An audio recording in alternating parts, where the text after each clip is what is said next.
Irmãos, quero convidá-los para abrir o texto sagrado de Apocalipse, capítulo 2. Apocalipse, capítulo 2, livro de Apocalipse. Leremos do versículo 1 ao 7. Este livro, juntamente com Gênesis, são os livros mais fáceis de encontrar na Bíblia. Um é o primeiro, né? Outro é o último. Então, o último livro da Bíblia, capítulo 2, versículos do 1 ao 7, diz assim: Ao anjo da igreja em Éfeso, escreve: Estas coisas diz aquele que conserva na mão direita as 7 estrelas e que anda no meio dos 7 candeeiros de ouro. Conheço as tuas obras, tanto o teu labor como a tua perseverança, e que não podes suportar homens maus, e que puseste à prova os que a si mesmos se declaram apóstolos e não são, e os achaste mentirosos, e tens perseverança e suportaste provas por causa do meu nome, e não te deixastes esmorecer. Tenho, porém, contra ti que abandonaste o teu primeiro amor. Lembra-te, pois, de onde caíste, arrepende-te e volta à prática das primeiras obras. E se não, venho a ti e moverei do seu lugar o teu candeeiro, caso não te arrependas. Tens, contudo, a teu favor, que odeias as obras dos nicolaítas, as quais eu também odeio. Quem tem ouvidos, ouça o que o Espírito diz às igrejas. Ao vencedor, dar-lhe-ei que se alimente da árvore da vida, que se encontra no paraíso de Deus. Oremos. Senhor, estamos diante de Ti nesta hora.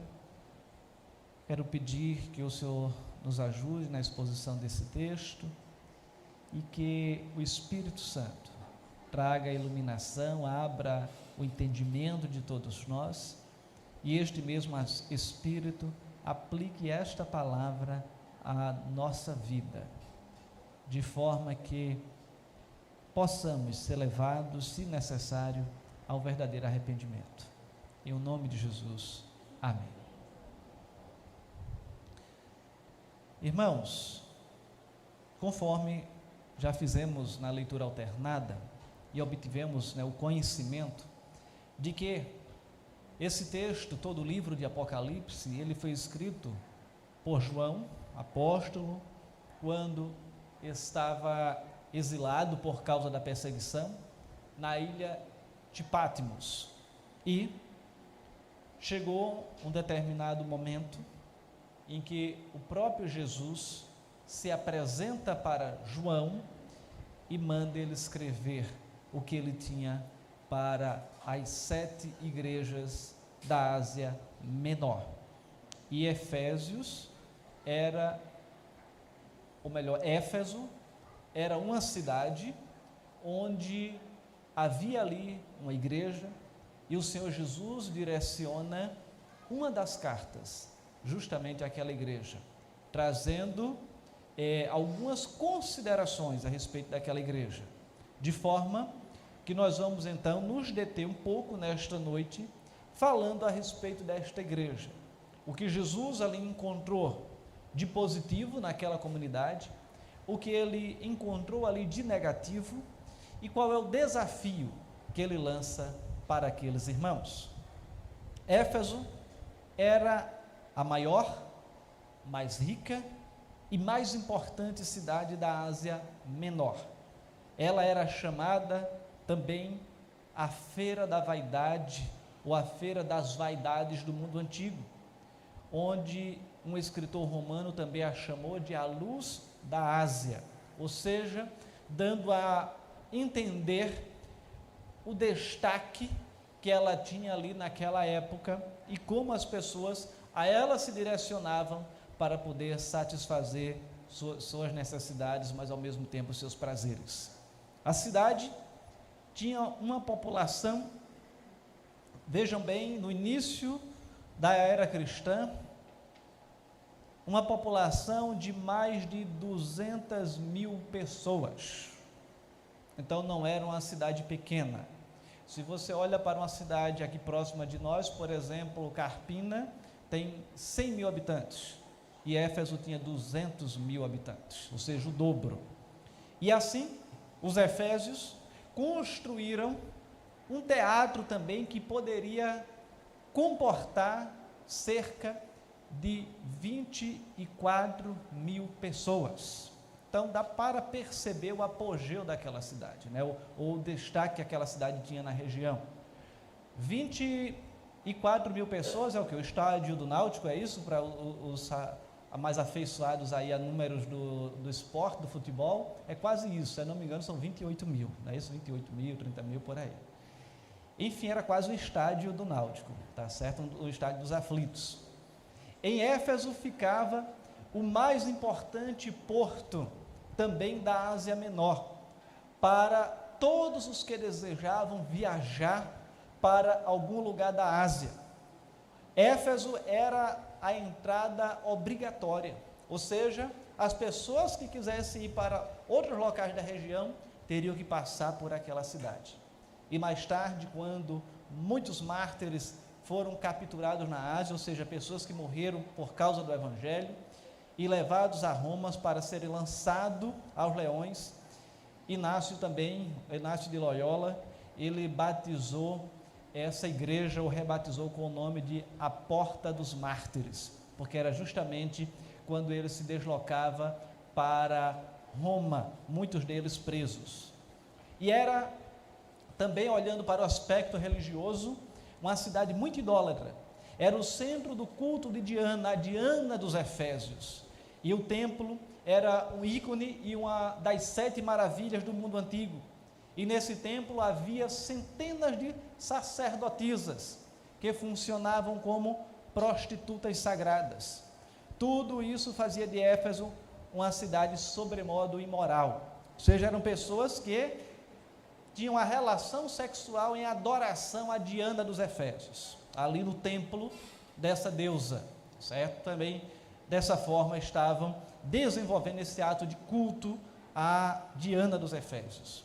Era uma cidade, por outro lado, também mística, cheia de superstição e também um dos centros de culto ao imperador romano. Então, tudo isso fazia parte dessa igreja, para quem Jesus, desta cidade, para quem Jesus está escrevendo esta carta, ou seja, para a igreja daquela cidade. Na cidade de Éfeso também imperava então esse misticismo, idolatria, imoralidade, mas não só isso, também a perseguição aos cristãos. Naquela cidade, também como na atualidade, o diabo usou 2 táticas: perseguição e a sedução daqueles que serviam a Jesus. E a oposição, ou seja, levantando-se contra essas pessoas, os seguidores de Cristo, e também o ecumenismo, ou seja, era para tornar o Evangelho sem muita efetividade, ou seja, banalizar os princípios do Evangelho. E Paulo foi aquele que visitou a cidade de Éfeso no final da sua segunda viagem missionária e também por volta do ano 52, em sua terceira viagem missionária, permaneceu em Éfeso por 3 anos. Vemos ali naquela cidade alguns sinais de Deus trabalhando na vida das pessoas, onde as pessoas, ao ouvirem o Evangelho, vinham denunciando publicamente as suas obras. Ou seja, as pessoas que se convertiam rompiam totalmente com o ocultismo, queimando seus livros de magia, e o Evangelho dessa maneira passou a se espalhar a partir dali, atingindo as demais cidades da Ásia Menor. Que é quando a gente olha como Paulo também era estrategista, ele chegava e evangelizava uma cidade maior, para que a partir dela o Evangelho se expandisse para as cidades menores. E durante a sua primeira prisão em Roma, Paulo escreve então a carta aos Efésios, essa carta que nós temos aqui como uma das cartas paulinas. E Paulo escreve agradecendo a Deus o profundo amor que havia na igreja. Timóteo, o jovem Timóteo, que nós estamos estudando, paramos hoje de manhã, terminamos a nossa série de estudos, falando um pouco a respeito as cartas a Timóteo. Timóteo foi enviado também para ser o pastor daquela igreja. E mais tarde o apóstolo João, esse que foi exilado em Patmos, escreveu o Apocalipse, pastoreou aquela igreja. E depois de 40 anos, Jesus envia uma carta à segunda geração dos crentes daquela igreja, mostrando que a igreja permanecia fiel na doutrina. Isso era louvável para aquela igreja, mas por outro lado, ela havia se esfriado em seu amor, e isso não era um elogio para aquela igreja. Um determinado comentarista diz que durante que João, esse que escreveu essa carta, ele foi exilado do ano 81 a 96 na ilha de Patmos, mas depois ele foi posto em liberdade e levado para Éfeso, e ali ele morreu como servo do Senhor, instruindo aqueles irmãos. E há também relato na história de que João, já muito idoso e fraco até para caminhar, mas ele era levado à igreja de Éfeso, e ele admoestava aos irmãos, aos membros, dizendo: filhinhos, amemo-nos uns aos outros. Eram essas palavras de João, já no final da sua vida. E olhando para tudo isso, irmãos, o que eu gostaria de compartilhar é justamente a mensagem de Jesus à igreja de Éfeso. Esse é o tema da nossa mensagem desta noite. A mensagem de Jesus à igreja de Éfeso. E em primeiro lugar, Jesus, ele apresenta-se à igreja de Éfeso para dar-lhe segurança. Jesus se apresenta à igreja de Éfeso para dar-lhe segurança. Quando olhamos para o versículo 1, encontramos aqui o texto dizendo o seguinte, do capítulo 2: ao anjo da igreja em Éfeso escreve: estas coisas diz aquele que conserva na mão direita as 7 estrelas e que anda no meio dos 7 candeeiros de ouro. Jesus, ele envia a sua mensagem ao anjo da igreja. Mas quem é o anjo da igreja? Alguns intérpretes pensam que são seres celestiais enviados como mensageiros de Deus. Outros creem que sejam anjos guardiões, um para cada congregação. Mas a interpretação mais consistente, bíblica e historicamente, é que o anjo aqui deve ser entendido como o pastor da igreja, como aquele que o Senhor tinha designado para ser o pastor daquela igreja. E Jesus apresenta-se como aquele que está presente e em ação no meio da sua igreja. Ele não apenas está no meio dos candeeiros, que seria a igreja, as igrejas, mas também não está apenas no meio dos candeeiros, mas também está no meio daquela igreja de maneira específica. E candeeiro entenda aqui como igreja. E a presença manifesta de Cristo vivo no meio da igreja é então a sua maior necessidade. O reverendo Hernandes Dias Lopes, comentando esse texto, ele afirma que em nossa teologia, com o passar do tempo, perdemos o impacto da presença real de Cristo entre nós. Temos a ideia de Jesus lá no céu, no trono, reinando à direita do Pai, mas não temos a visão clara de que Ele está no meio da igreja, que Ele está convivendo com a igreja. Perdemos o impacto da presença de Cristo em nosso louvor, em nossas reuniões e em nossos encontros, e cremos na sua transcendência, ou seja, além do nosso ambiente, mas perdemos a vez de vivenciar a imanência de Deus, que é um termo teológico para dizer que Ele está aqui, presente conosco.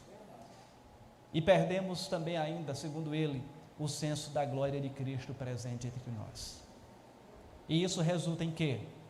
Nós estarmos muitas vezes na igreja como um mero ritual, uma mera formalidade, uma mera religiosidade.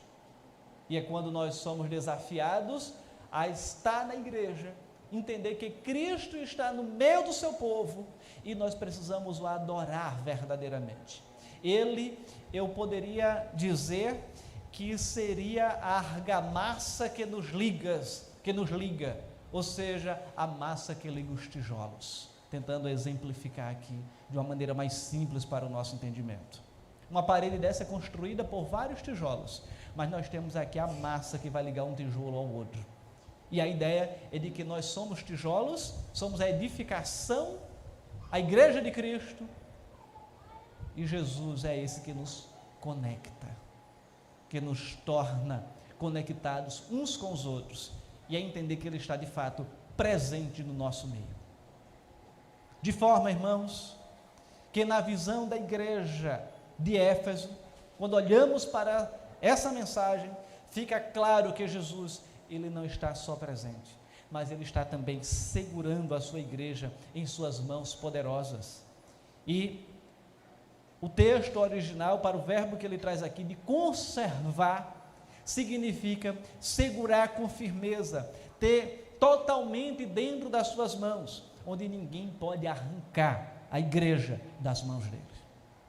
Então é essa perspectiva que é colocado aqui, quando encontramos justamente no versículo dizendo, assim como no meio do povo, aqui não é, o texto fugiu, ao anjo da igreja em Éfeso escreve estas coisas e diz, aquele que conserva na mão direita as 7 estrelas e que anda no meio dos 7 candeeiros de ouro.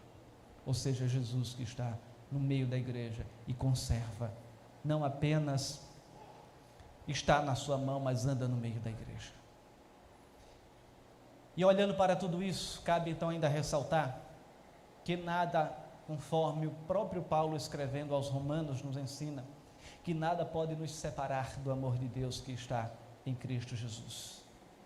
Um outro comentarista chamado William Barclay, citado pelo reverendo Hernandes, afirma que a totalidade da igreja está em sua mão e ele a sustém. Cristo não é o Cristo de alguma seita, ou comunidade, ou denominação, e menos ainda de alguma congregação em particular.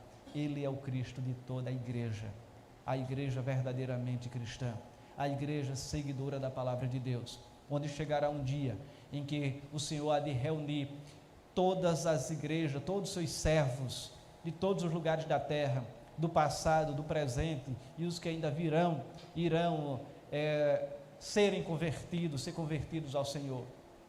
E naquele dia não haverá divergência doutrinária, naquele dia não haverá placas de igreja, porque haverá apenas a igreja do Senhor Jesus ali reunida. Vale então ressaltar que Jesus também é aquele que sonda a sua igreja, e sonda cada um que faz parte dessa igreja. Ele nos conhece, Ele sonda os nossos corações, Ele anda no meio da igreja para encorajá-la, mas também para repreendê-la e chamá-la ao arrependimento, que é o que Ele faz nessa igreja. Mas em segundo lugar, irmãos, a mensagem de Jesus à igreja de Éfeso está relacionada ao fato de Jesus elogiar a igreja pelas suas virtudes. Nós encontramos isso nos versículos 2, 3 e 6, quando o texto diz assim: conheço as tuas obras, tanto o teu labor como a tua perseverança, e que não podes suportar homens maus, e que puseste à prova os que a si mesmos se declararam apóstolos e não são, e os achastes mentirosos, e tens perseverança, e suportastes provas por causa do meu nome, e não te deixaste esmorecer. E o sexto: tens contudo a teu favor que odeias as obras dos nicolaítas, as quais eu também odeio. Jesus, ele destaca 3 grandes virtudes da igreja de Éfeso, e elas são dignas de serem imitadas pela igreja do presente. Em primeiro lugar, era uma igreja fiel na doutrina. Mesmo cercada por perseguição, mesmo atacada pelas heresias, essa igreja permaneceu firme na palavra, contra todas as tentativas de desvirtuamento do evangelho da sua época. E Jesus já havia alertado antes sobre o perigo de lobos vestidos em peles de ovelhas, e é quando ele trata aqui dos falsos apóstolos. Paulo também já havia avisado aos presbíteros dessa igreja sobre os lobos que penetrariam no meio do rebanho e sobre aqueles que se levantariam entre eles, falando estas coisas pervertidas para arrastar atrás deles diversos discípulos do Senhor.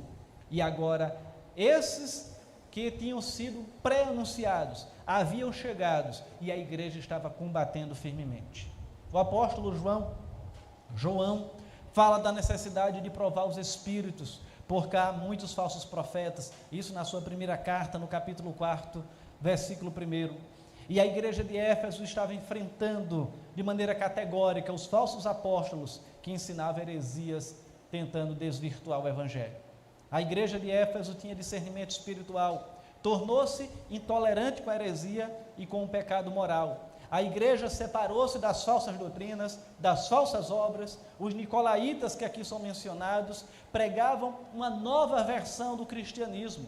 Eles pregavam um evangelho liberal, sem exigências, sem proibições, talvez muito parecido com o evangelho que se prega em algumas igrejas na atualidade, de dizer, olhe, venha, você não precisa mudar de vida, venha que você pode permanecer na sua mesma prática, o que importa é o amor. Mas o amor, a Bíblia diz que cobre multidão de pecados, sim, mas se eu quero seguir a Jesus Cristo, eu preciso também ter a minha vida transformada e adequar a minha vida ao que a Bíblia exige. Eu não posso estar vivendo o evangelho de qualquer jeito. Eu não posso simplesmente declarar que eu sou evangélico e dizer agora eu vou viver, continuar a minha vida do mesmo jeito, com atos que vão ser contrários à palavra de Deus. Então nós somos desafiados a mudar a vida e adequá-la ao que o evangelho exige. Mas, infelizmente, vamos encontrar hoje igrejas que talvez estejam imitando os nicolaítas do século I. Eles queriam usufruir o melhor da igreja e o melhor do mundo. E quantos crentes estão hoje querendo fazer a mesma coisa? Usufruir do melhor da igreja e do melhor do mundo. Quando eu digo melhor do mundo, eu digo entre aspas. Eles incentivavam os crentes a comer comidas sacrificadas aos ídolos, ou seja, naquele contexto, ensinavam que o sexo antes e fora do casamento não era pecado, e eles acabavam estimulando a imoralidade. Mas a igreja de Éfeso não tolerou a heresia e odiou as obras dos nicolaítas. A igreja evangélica brasileira precisa aprender nesse particular com a igreja de Éfeso. As pessoas muitas vezes hoje buscam a experiência e não a verdade. Elas não querem pensar, querem sentir. Elas não querem doutrina, querem as novidades, as revelações, os sonhos, as visões. Elas não querem estudar a palavra, querem escutar testemunhos que possam trazer emoções ou suscitar suas emoções. Elas não querem o evangelho da cruz, buscam o evangelho milagroso. E muitas não querem Deus, mas querem as bênçãos de Deus. E é nesse particular que nós somos desafiados a refletir sobre a igreja brasileira, sobre a nossa igreja e sobre nós mesmos.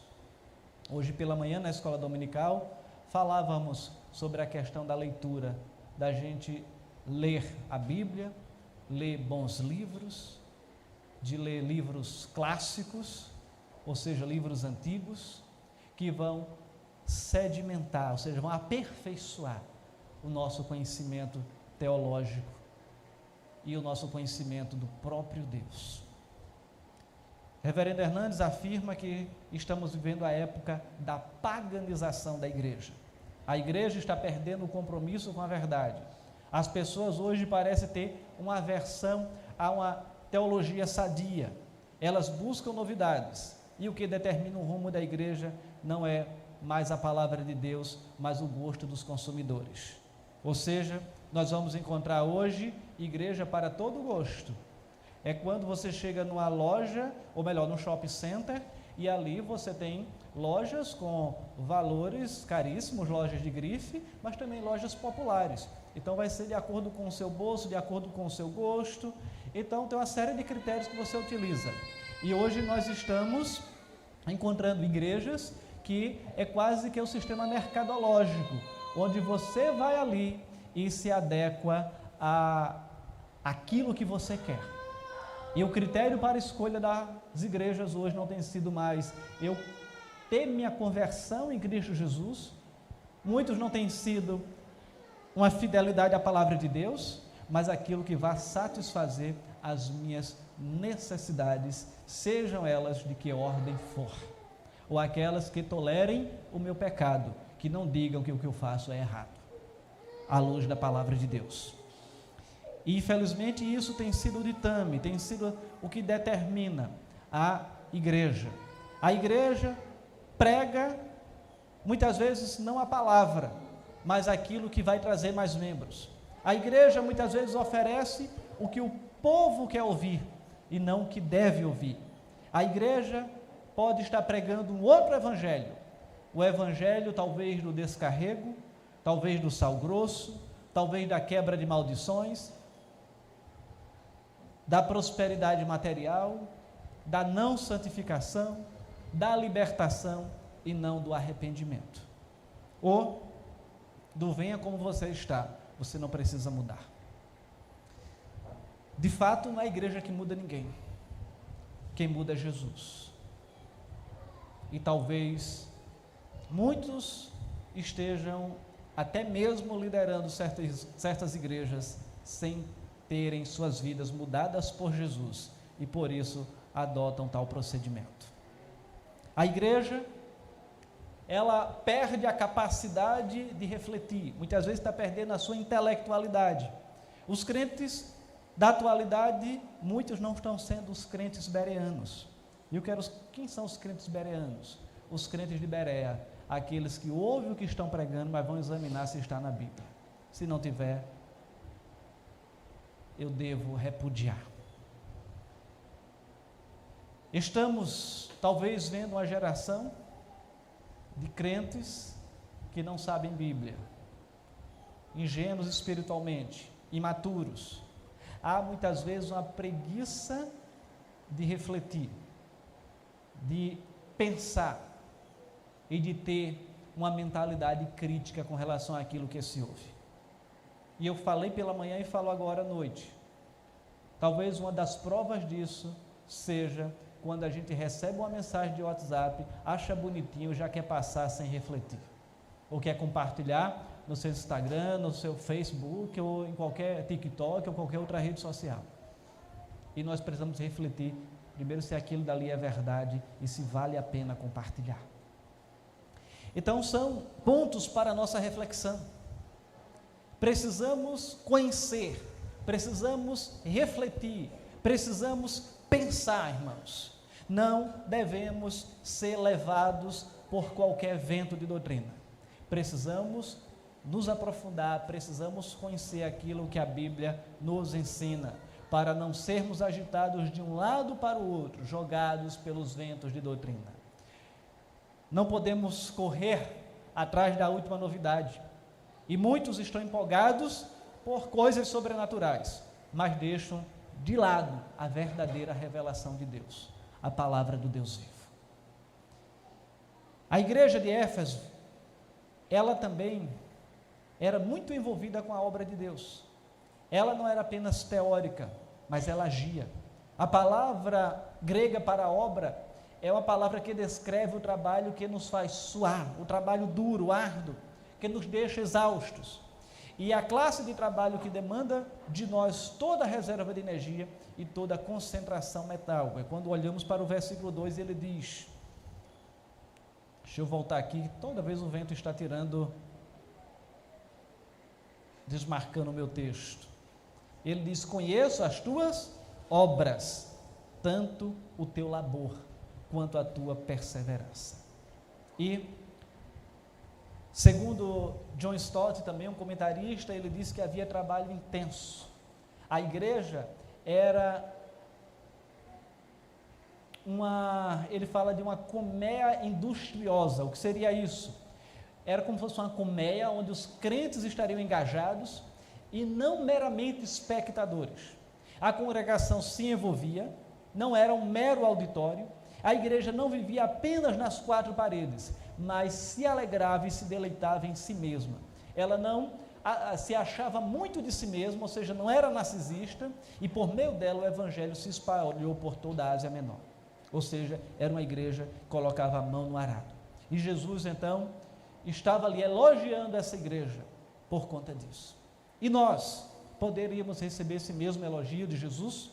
temos sido uma igreja também operosa, temos sido frutíferos, um ramo da videira verdadeira, frutíferas, ou temos sido um ramo infrutífero?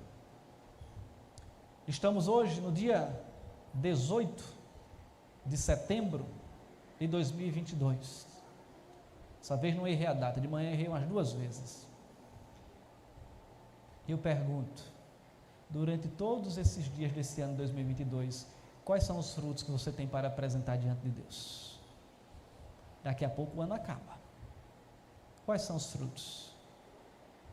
Eu sempre, quando toco nesse ponto, eu lembro de uma peça teatral que eu participei há muito tempo, que ela tinha como título Mãos Vazias. Era quando Jesus ali chegava e dizia: mostra-me as tuas mãos, o que é que tu tens para me oferecer? Seja o que foi que você fez, quais são os seus frutos? E nós somos então desafiados, irmãos, a apresentarmos os nossos frutos. Aquela igreja tinha frutos para apresentar. Por fim, a igreja de Éfeso era perseverante nas tribulações. Ser crente em Éfeso não era popular, não era fácil. Lá ficava um dos maiores centros do culto ao imperador, e muitos crentes estavam sendo perseguidos e até mortos por não adorarem diante do imperador, diante de César. Outros estavam sendo perseguidos por não adorarem a grande Diana dos Efésios, e outros estavam sendo seduzidos a cair nos falsos ensinos dos nicolaítas, mas os crentes estavam prontos a enfrentar todas as provas por causa do nome de Jesus, e eles não esmoreciam. Então, Jesus estava em sua mensagem elogiando aquela igreja pela sua perseverança, pela sua firmeza doutrinária, e também vamos perceber que era em razão de estar envolvida com a obra de Deus. Mas, irmãos, a mensagem não para por aí. A igreja também recebe, em terceiro lugar, uma repreensão do seu Senhor. Jesus repreende a igreja de Éfeso pelo esfriamento do seu amor. Até aqui a gente estava achando que eram só flores para a igreja de Éfeso.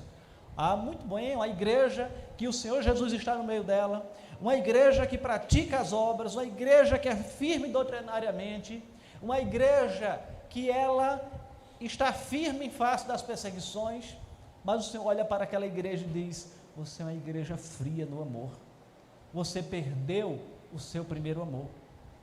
De maneira que a chamada ortodoxia, ou seja, uma boa doutrina da igreja de Éfeso, era deficiente num ponto, e estava desconectada da prática da piedade e do exercício do amor. Um determinado escritor, comentando sobre o esfriamento do amor da igreja de Éfeso, diz: este era um fracasso que atacara a sua vida cristã pelas bases. O Senhor tinha ensinado que o amor mútuo deveria ser a marca que identificasse a comunhão dos cristãos, e isso estava faltando ali. Os convertidos de Éfeso tinham experimentado este amor nos primeiros anos da sua existência, mas a luta contra os falsos mestres, o seu ódio pela heresia, parece que trouxe um endurecimento dos sentimentos e atitudes, a tal ponto que levaram ao esquecimento da virtude cristã suprema, que é o amor. Pureza de doutrina e lealdade não podem ser substituídos pelo amor. Abandonamos o nosso primeiro amor quando substituímos o amor de Jesus pela ortodoxia, pelo trabalho. A luta pela boa doutrina, o intenso trabalho e as perseguições levaram a igreja de Éfeso à aridez, ou seja, uma igreja que não amava mais. Ela podia cumprir com seus deveres, mas não motivada por um amor profundo. Assim era a igreja de Éfeso. Ou seja, era uma igreja que ela estava vivendo em cumprimento da sua obrigação, mas não sentindo prazer naquilo que ela fazia. Jesus, ele de fato está mais interessado em nós do que no nosso trabalho. Odiar o erro e o mal não é o mesmo que amar a Cristo. O trabalho de Deus não pode tomar o lugar de Deus na nossa vida. Deus está mais interessado em um relacionamento com Ele do que em trabalho para Ele. O que é que isso significa? Eu posso estar na igreja manhã, tarde e noite, todos os dias da semana, Mas se eu não tiver amor por Deus, não passa de uma mera religiosidade. Eu posso ter, como tinha um ditado lá no meu interior, barata de igreja. Ou seja, está ali morando na igreja. Mas se eu não tiver amor pelo Senhor da igreja, de nada adianta. E quantas vezes, irmãos, abandonamos também o nosso primeiro amor? Quando, naquele início da nossa caminhada, tínhamos ali um fervor por Jesus, mas o tempo passou e foi esfriando. Então nós somos desafiados, juntamente com a igreja de Éfeso, a retornar ao primeiro amor, a nos convertermos novamente, a nos entregarmos ao Senhor, a pedirmos para que o Senhor continue transformando a nossa vida. Abandonamos o nosso primeiro amor quando o nosso amor por Jesus muitas vezes é substituído pelo mero zelo religioso. Defendemos nossa teologia, nossa fé, nossas convicções, e estamos prontos a sofrer e morrer por nossas convicções. Talvez não seja por causa de Cristo, mas por causa das nossas convicções. Mas não nos deleitamos mais em Deus, não nos alegramos mais com Jesus, já não estamos sentindo mais saudades de estar com Ele. É quando estamos na igreja por uma mera formalidade e não porque Jesus está aqui no meio da sua igreja. É quando não mais oramos e achamos que isso é normal, porque não queremos mais estar conectados com o nosso Senhor. Os fariseus, que Jesus muito combateu, eram zelosos das coisas de Deus, observavam com rigor todos os ritos sagrados, mas o coração estava seco como um deserto. O amor esfria quando o nosso conhecimento não nos move a estarmos mais próximos de Deus. Conhecemos talvez muito a respeito de Deus, mas não desejamos ter comunhão com Ele. Falamos que Ele é o Todo-Poderoso, como o profeta Jonas, mas acabamos desafiando o Senhor pela nossa rebeldia, por causa do nosso pecado quanto mais, ou seja, o pecado repetitivo. A igreja de Éfeso, ela tinha abandonado o seu primeiro amor. E abandonamos também o nosso primeiro amor quando examinamos os outros e não examinamos a nós mesmos. É quando passamos a olhar os outros e até criticar, mas deixamos de criticar nós mesmos, de examinar a nossa própria vida. E é quando Jesus também diz que os próprios fariseus olhavam para um argueiro no olho do outro e não tiravam a trave que estava nos próprios olhos. A igreja, ela identifica o mal doutrinário muitas vezes nos outros, mas não identifica a frieza do amor em si mesmo. E era isso que estava acontecendo com a igreja de Éfeso. A igreja de Éfeso tinha identificado o mal doutrinário, mas não a frieza em si mesmo. Tinha identificado a heresia nos outros, mas não a falta de amor em si mesmo. Tinha zelo pela boa doutrina, mas estava vazia da principal marca do cristianismo, que era o amor. Mas só que a história não acaba aqui. Jesus oferece à igreja de Éfeso a chance de um recomeço. Efésios, a frieza não tem a última palavra. Você pode recomeçar. É hora de voltar os olhos para o seu Senhor e recomeçar a caminhada. Olha o que diz o versículo 5. Lembra-te, pois, o 4 diz: tenho, porém, contra ti que abandonaste o teu primeiro amor. E o 5: lembra-te, pois, de onde caíste, arrepende-te e volta à prática das primeiras obras. Mas só que se não fizesse isso, olha a promessa: se não, venho a ti e moverei do seu lugar o teu candeeiro, caso não te arrependas. Então eu vou destruir essa igreja se você não se arrepender. Quando a gente olha para o 7, ele diz: quem tem ouvidos, ouça o que o Espírito diz às igrejas. Ao vencedor, aquele que perseverar até o fim, dar-lhe-ei que se alimente da árvore da vida, que se encontra no paraíso de Deus. Preguei recentemente sobre a árvore da vida. Fantástico, a gente já tem essa expectativa do que nos aguarda. Assim, Jesus oferece à igreja de Éfeso a chance de um recomeço. Jesus foi enfático à igreja: lembra-te, pois, de onde caíste. O passado precisa novamente tornar-se um presente vivo. Não basta saber que é preciso arrepender-se, precisamos nos perguntar: para onde precisamos retornar? Para o ponto do qual nos desviamos. Retornar para um lugar que só nos levaria para descaminhos. A igreja não está sendo chamada a relembrar o seu pecado. Não está sendo dito: lembrem que situação caíste, mas de onde caíste, ou seja, como você era antes. Aí nos faz lembrar também da história do filho pródigo. Ele começou o seu caminho de restauração quando lembrou-se da casa do pai. Em seguida Jesus diz: arrepende-te, aqui no versículo 5. Arrependimento, irmãos, não é remorso. Arrependimento não é emoção. Arrependimento é decisão, é atitude. Não precisa existir choro, lágrimas derramadas. É uma decisão. E pedir a ajuda do Pai para dizer: me ajuda nessa caminhada. É dizer: hoje eu voltarei ao primeiro amor.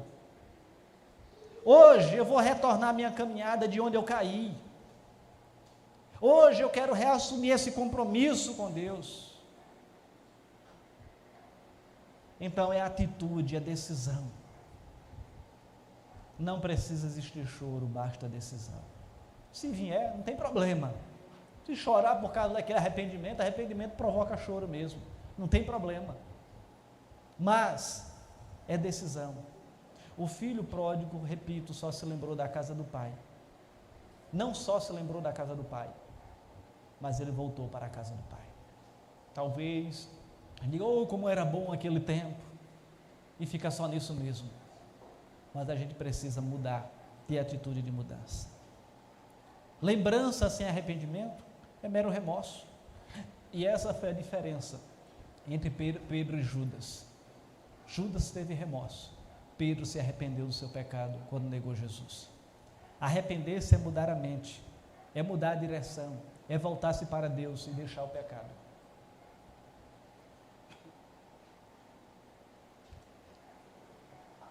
É romper com aquilo que está entristecendo Deus na nossa vida. É romper com aquilo que está fazendo nosso coração esfriar. É deixar tudo isso e arrepender-se. Além disso, irmãos, há essa solene advertência à igreja de Éfeso, caso ela não se arrependa. Jesus disse: e se não, venho a ti e removerei do seu lugar o teu candeeiro. Candeeiro é feito para brilhar. Se ele não brilha, ele é inútil, desnecessário. A igreja, ela não tem luz própria, ela só reflete a luz de Cristo. E muitas igrejas que deixaram de brilhar, o Senhor a removeu dali. Você olha para o continente europeu,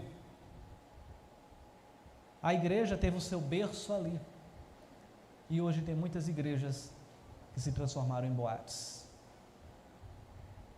Conversei recentemente com uma pessoa que está morando em Londres, e ela disse: pastor, aqui não existe esse negócio de igreja, não, de devoção, nem nada disso. É cada um por si. E até ela relatou um caso de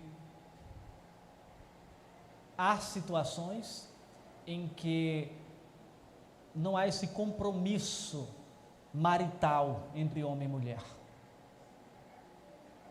Quando eu digo compromisso, é de honrar o compromisso. Não deu certo, siga o seu caminho que eu sigo o meu, sem maiores cerimônias. E dentre outras questões, irmãos. Então lá tem um nomezinho que se fala, que não me recordo agora, mas é aquela ideia de estar vivendo lembrei o termo, diz que é uma era pós-cristã. Eles estão vivendo um momento pós-cristão.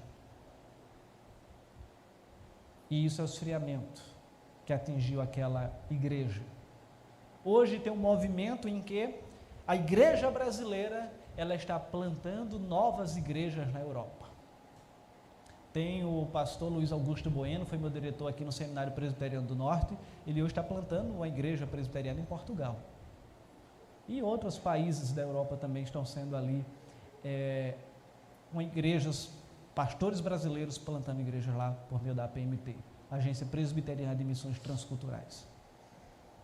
E dessa maneira, irmãos, nós somos desafiados a vivermos o nosso primeiro amor. Entender que no meio da igreja há sempre um remanescente fiel.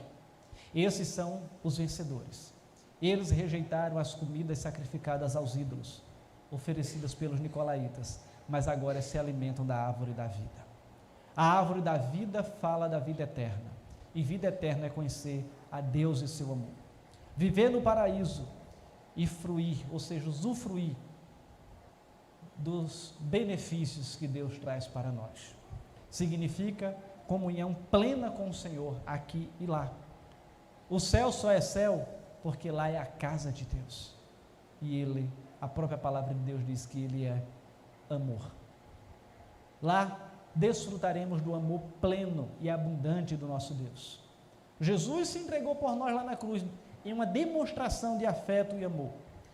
Mas lá nós seremos plenamente alvos e vivenciaremos esse amor do Senhor Jesus. Portanto, somos desafiados, igreja, a retornarmos ao nosso primeiro amor, a pensarmos de onde cairmos e voltarmos a esse ponto, a procurarmos a fidelidade ao Senhor, entendermos que devemos ser uma igreja fiel como era a igreja de Éfeso, entender que Jesus está no meio da igreja como estava na igreja de Éfeso, entender que mesmo em meio às perseguições deveríamos perseverar, mas também entender que o Senhor pode estar falando comigo e com você, dizendo: volte ao primeiro amor, se comprometa com o seu Senhor e o ame de todo o seu coração, porque o primeiro mandamento é amar a Deus acima de todas as coisas, e o segundo, ao próximo como a ti mesmo. Que o Senhor nos abençoe e aplique esta palavra aos nossos corações. Vamos orar mais uma vez? Pai eterno, obrigado pela tua palavra, pela tua graça e misericórdia nesta noite. Que o Senhor continue cuidando e manifestando, Senhor, tua graça sobre as nossas vidas. E agora, Santo Deus, aplica essa palavra em nosso coração, de forma que olhemos para a igreja de Éfeso e tiremos lições para a nossa vida, que voltemos ao primeiro amor e sejamos fiéis àquilo que o Senhor tem requerido de nós. Em o nome de Jesus, amém.